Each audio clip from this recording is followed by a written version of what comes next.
केवल एक हिस्सा है जहां आपको चुनना है कि मैं इस विषय से परीक्षा दूंगा तो कोई और व्यक्ति किसी और विषय से परीक्षा देगा। और मैं अक्सर मजाक में कहता हूं कि जब युद्ध लड़ने आप जा रहे हैं और आपसे कोई कहे कि हथियार चुन लीजिए अपने अपने, तो कई लोग क्या करते हैं कि इमोशनल होकर लाठी चुन लेते हैं क्योंकि लाठी उनको अच्छी लगती है। उस समय उनको ये समझ में नहीं आता कि सामने वाला तलवार लेकर निकला है या सामने वाले के पास परमाणु बम हाथ में है। और परमाणु बम और लाठी की लड़ाई में लाठी वाला कितना भी इमोटिवली सोचता रहे, इमोशनल होकर सोचता रहे कि अंत में लाठी ही जीतेगी, पर लाठी जीतेगी नहीं। और दुनिया के सबसे बड़े झूठों में से एक झूठ ये है कि सारे वैकल्पिक विषय बराबर होते हैं। झूठ है। मैं थोड़ी देर में समझाऊंगा कि ये झूठ क्यों है। और मैं जो बात करूंगा तथ्यों से करूंगा। मैं हवाई बात करने में विश्वास नहीं रखता हूं, तथ्य दूंगा। आप उन तथ्यों का परीक्षण कीजिए और अगर कोई विपरीत तथ्य मिले तो कमेंट में बताइएगा। है ना, मैं तो एक खुली चुनौती के रूप में तथ्य सामने रखता हूं और अगर किसी के पास हो तथ्य विपरीत तो सामने रखे, बात करें। तो सबसे पहली बात, वैकल्पिक विषय का महत्व क्या है। ये अकेली चीज है जो आपको चुननी है। और चयन यूं ही मत कर लीजिएगा, चयन सोच समझ के कीजिएगा। अब मैं दूसरी बात पर आता हूं। जैसे आप आईएएस बनना चाहते हैं तो मोटा मोटा मैं मान के चलता हूं कि आप सबकी पहली प्रेफरेंस आईएएस बनने की होगी। और मैं कई वीडियोस में इस बात का जिक्र कर चुका हूं कि आईएएस बनने का मतलब क्या है। दरअसल अगर कोई मुझसे कहता है कि मुझे आईएएस बनना है तो मैं उससे पूछूं कि आईएएस बनने के लिए कितना रैंक आना चाहिए। और अधिकांश बच्चों को यह भी नहीं पता होता, कम से कम शुरुआती दौर में नहीं पता होता।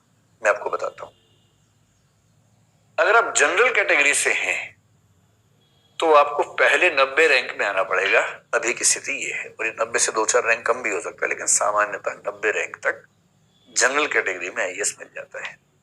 पहले 100 तक मिल जाता था लगभग, लेकिन अभी जब से इकोनॉमिक बेसिस पे आरक्षण शुरू हुआ है 10%, तो उसके बाद थोड़ा सा कंपटीशन और बढ़ गया है। तो आप मान के चलें कि लगभग 90 रैंक तक आईएएस मिलेगा जनरल कैटेगरी में। यदि आप आईएएस बनना चाहते हैं, जनरल से हैं, तो 90 रैंक के अंदर आपको आना ही होगा, कोई दूसरा चारा है नहीं। यदि आप ओबीसी में हैं और आगे चल के यदि आप इकोनॉमिक बैकवर्ड क्लास में हैं, आर्थिक आरक्षण वाले हैं, तो आर्थिक आधार पर आरक्षण वाले विद्यार्थियों को इस बार जो इंटरव्यू चल रहे हैं अभी, उसमें तो बहुत बेनिफिट मिलने वाला है, क्योंकि अधिकांश लोग सही टाइम पे अप्लाई ही नहीं कर पाए थे। बहुत कम लोगों ने अप्लाई किया, तो उनको बहुत बेनिफिट उसका मिलने वाला है। अन्यथा अगले साल से मान के चलिए कि ओबीसी और आर्थिक रूप से जो पिछड़ा वर्ग है उसकी स्थिति लगभग बराबर रहने वाली है। और ये मान के चलें कि अगर आप ओबीसी से हैं और आईएएस बनना चाहते हैं तो आपको लगभग 300 रैंक के अंदर अंदर रहना पड़ेगा। और ये अंतर जो देखने में लग रहा है उतना होता नहीं है, क्योंकि अंकों का अंतर बहुत ज्यादा इसमें नहीं होता है। रैंक का अंतर, एक एक रैंक जो होता है ना, अगर मतलब एक स्कोर पर, एक अंक पर करीब 10 रैंक होते हैं, तो 10 नंबर के अंतर से 100 रैंक चेंज हो जाते हैं। यूपीएससी की स्थिति ये रहती है, ध्यान रखिएगा। और यदि कोई बच्चा एससी या एसटी कैटेगरी से है, मैं एसएस लिख देता हूं, तो मान के चलिए कि लगभग 450 रैंक के अंदर अंदर आपको आना पड़ेगा, तो आप आईएएस बनेंगे, वरना फिसल के किसी दूसरी नौकरी में चले जाएंगे। अब ये बात मैं इसलिए समझाता हूं कि आपको कंक्रीट रूप से पता हो। केवल इमोशनल हो के गीत गाना और कौन कहता है आसमां में सुराख नहीं हो सकता, कोई पत्थर तो जरा तबीयत से उछालो यार, ये सब बातें सुंदर हैं, प्रभावशाली हैं, अच्छी लगती हैं, पर इन बातों से जीवन नहीं चलता। आपको सफल होने के लिए बहुत कंक्रीट प्लानिंग करनी पड़ती है, बहुत ठोस योजना बनानी पड़ती है। और योजना ये बनानी है कि इतने अच्छे रैंक पर हम कैसे पहुंचे।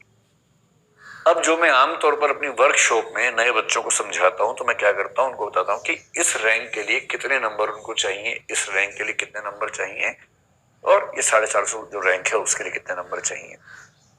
हर साल चेंज होता रहता है, लेकिन यदि मैं 2018 का रिजल्ट जो फाइनल आया, अगर मैं उसको बेस मान के चलूं, तो मान के चलिए कि 90 रैंक के लिए आपको कुल 1025 नंबर लाने पड़ेंगे।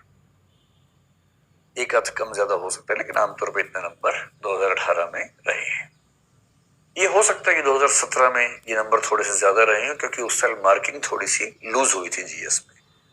2018 में ऑप्शनल से मार्किंग थोड़ी सी बेहतर हुई है, जीएस में थोड़ी सी टाइट हुई है मार्किंग, तो चेंज होता रहता है यूपीएससी का पैटर्न। 18 जो रिजल्ट आ चुका है, 19 का तो अभी इंटरव्यू चल रहा है। रिजल्ट जब आएगा, मेरे ख्याल से 15-20 दिन में रिजल्ट आएगा, तब फिर देखेंगे। फिलहाल हम 18 को बेस मान के चलते हैं। अगर आप चाहते हैं कि 300 रैंक तक आप आ जाएं तो 2018 के हिसाब से आपके 991 मार्क्स होने चाहिए जो 300 रैंक पर थे पिछले साल। और यदि आप SC ST से हैं और आप चाहते हैं कि IAS बन जाऊं, आरक्षण का फायदा लेते हुए कम से कम वो रैंक मुझे मिल जाए कि मैं IAS बन जाऊं, तो जो आपको अंक चाहिए वो लगभग 970 के आसपास चाहिए। अब ये तथ्य है ना, इसमें कोई हवाई बात नहीं है, भावनाओं की बात नहीं हो रही है, तथ्यों की बात है। इतने अंक आपको चाहिए। इतने अंक आप कैसे लाएंगे? अगर आप इस चीज को समझ लेते हैं तो फिर आपका रास्ता खुल जाता है। अब मैं आपको थोड़ा सा ये समझा देता हूं कि जो ये अंक हैं ये कहां कहां से आपको हासिल करने हैं। अगर मैं यहां पर इस बात को थोड़ा सा लिखना शुरू कर दूं तो आपके पास 4 चीजें हैं। एक तो है इंटरव्यू, जो आखिरी फेज होता है आपके सिलेक्शन का जब आप मुख्य परीक्षा पास कर लेते हैं। दूसरा, मेंस की बात करें तो एक हिस्सा है GS, एक हिस्सा है एसए और एक हिस्सा है ऑप्शनल सब्जेक्ट। और मैं नए बच्चों को ये समझाता हूं, अच्छे से पूरी टेबल बनवा के समझाता हूं, उनके हाथ से बनवाता हूं ताकि वो इस बात को समझ सके। तो मैं एज्यूम करता हूं कि जनरल कैटेगरी के एक विद्यार्थी की बात कर रहे हैं और उसको 1025 नंबर चाहिए। मान लीजिए कोई व्यक्ति OBC से है या SC ST से है तो उसके भी नंबर ज्यादा आएंगे तो कोई नुकसान थोड़ा ना हो जाएगा, उसको और अच्छा रैंक हो जाएगा। तो टारगेट हम मोटा मोटा मान के चलें कि 1025 नंबर आने चाहिए। यदि आपको IAS टॉप करने का मन है, कई बच्चे कहते हैं कि नहीं हमको तो पहला रैंक ही चाहिए, मोटी सी बात समझ लीजिए, पहले रैंक के लिए इसमें 100 नंबर बढ़ा लीजिए। 2018 में जो फर्स्ट रैंक है उसके 1121 नंबर है। तो यदि आप IAS में आखिरी पायदान पे हैं और IAS में पहले रैंक पे हैं तो करीब 100 नंबर का अंतर रहता है इन दोनों। और बढ़ा लीजिए, अगर आप इतने नंबर ला सकते हैं तो फिर दिक्कत ही क्या है, लाइए IAS बनिए, अच्छी बात है फिलहाल। क्योंकि IAS जो लोग बनेंगे वो सब IAS ही बनेंगे, ऐसा नहीं है कि पहले रैंक वाला PM बनेगा और आखिरी रैंक वाला DM बनेगा, सब DM बनेंगे, 4 साल की मेहनत के बाद, ट्रेनिंग के बाद बनेंगे। इसलिए अगर आपके 1025 नंबर है तो उसके बाद ज्यादा है तो और अच्छी बात है, रैंक अच्छा है तो और खुशी होती है, लेकिन वो केवल खुशी का मामला है, उससे कोई बहुत अंतर आपके जीवन में पड़ेगा ऐसा नहीं है। इतनी सी बात है कि 1025 नंबर कैसे आएंगे और कुछ नहीं है। अगर आप इतनी बात को समझ पा रहे हैं तो बात खत्म हो जाएगी तुरंत।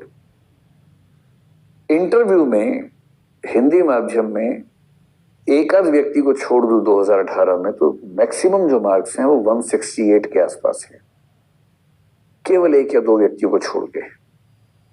और हिंदी माध्यम में आमतौर पर 160 के आसपास नंबर 275 में से आते हैं अच्छे विद्यार्थियों के। जो थोड़ा सा कमजोर है इंटरव्यू में वो 140, 130, 120 पे रह जाते हैं, और जो काफी अच्छे हैं 170 के ऊपर, और जो शानदार हैं 1-2 लोग वो 190 के आसपास चले जाते हैं। ये सामान्य ट्रेंड है। तो मैं बच्चों से बोलता हूं कि आप जनरली ये मान के चलिए कि अगर आप अच्छी तैयारी करें, अच्छी पर्सनैलिटी, तो इंटरव्यू में लगभग 170 नंबर आप अपने दिमाग में रख के चल सकते हैं कि हाँ, जब मैं तैयारी करूंगा या करूंगी तो मेरे इतने नंबर इंटरव्यू में आ जाएंगे। आप ये मान के चलिए, ठीक बात है। 170 हो गए। अब सवाल है कि GS में आप क्या करेंगे। GS में हिंदी माध्यम में हाईएस्ट मार्क 2018 में 397 है रवि सिहाग के। इंग्लिश मीडियम में 470 है। सारा अंतर तो यहीं पैदा हो जाता है इंग्लिश और हिंदी में।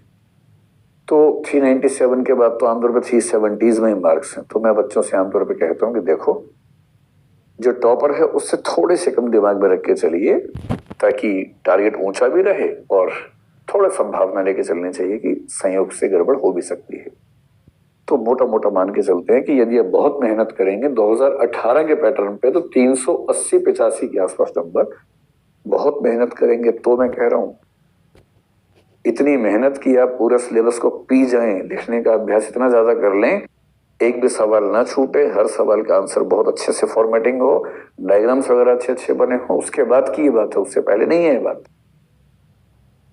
निबंध में 250 में से जो अच्छे कैंडिडेट्स हैं 140, 135, 145 नंबर लाते हैं, एक आध बच्चा 150 के ऊपर जाता है।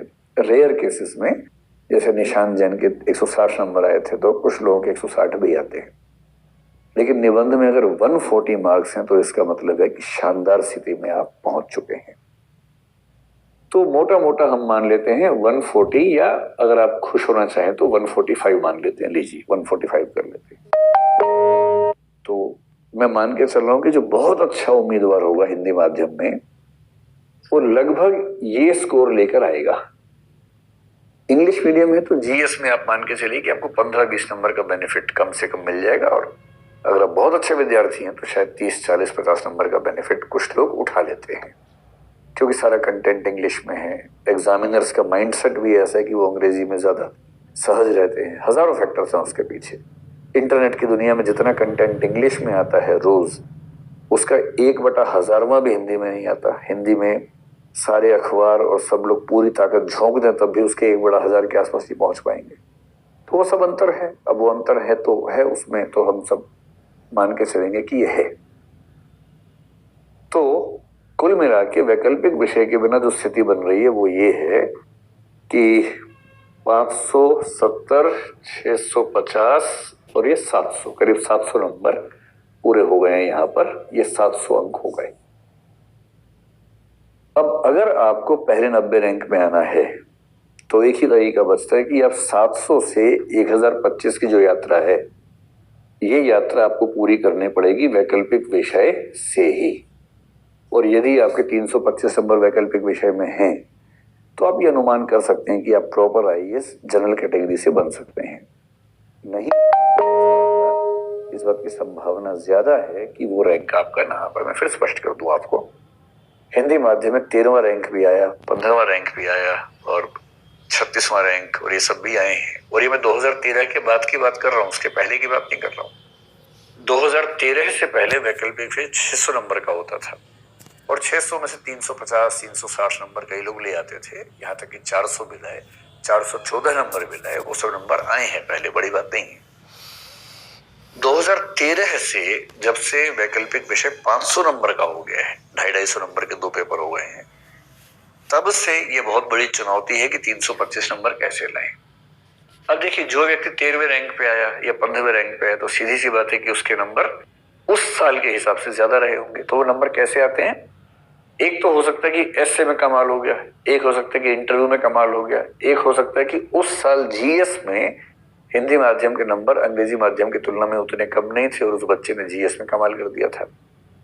लेकिन हिंदी माध्यम से यदि कोई बच्चा आईएएस बना है, कोई विद्यार्थी आईएएस बना है प्रॉपर जनरल से, तो मान के चलिए उसमें उसकी बड़ी भूमिका वैकल्पिक विषय की होगी ही होगी। और वैकल्पिक विषय के साथ यदि उसने इनमें से कहीं 10-20 नंबर बढ़ा लिए तो उसका रैंक 90 की बजाय 40 हो जाएगा, 30 हो जाएगा, 25 हो जाएगा। ये स्थिति होती है। मैं आपको एक एग्जांपल देकर समझाता हूँ। 2018 के एग्जाम में हिंदी माध्यम के सिहाग हैं, बहुत शानदार व्यक्ति है और वो एकदम नए विद्यार्थी हैं, मतलब बहुत कम समय में इतनी मेहनत करके यहाँ तक पहुंचे हैं। रवि के पास हिंदी साहित्य विषय था, वो मेरा विद्यार्थी भी था हिंदी साहित्य का। उसका मुख्य परीक्षा का पहला ही प्रयास था और उसने उसमें 300 नंबर उसको हासिल हुए। बाकी सब चीजों में शानदार परफॉर्मेंस रही उसकी। उसके बावजूद उसको जो रैंक मिला वो 337 रैंक शायद मिला और उसको जो सर्विस मिली वो आईएएस नहीं मिल पाई। लेकिन यदि उसके वैकल्पिक विषय में 25 नंबर ज्यादा होते तो 25 नंबर से कम 150-200 रैंक का अंतर पड़ता, 250 रैंक का अंतर पड़ता और पूरी संभावना थी कि शायद वो आईएएस में आ गया होता।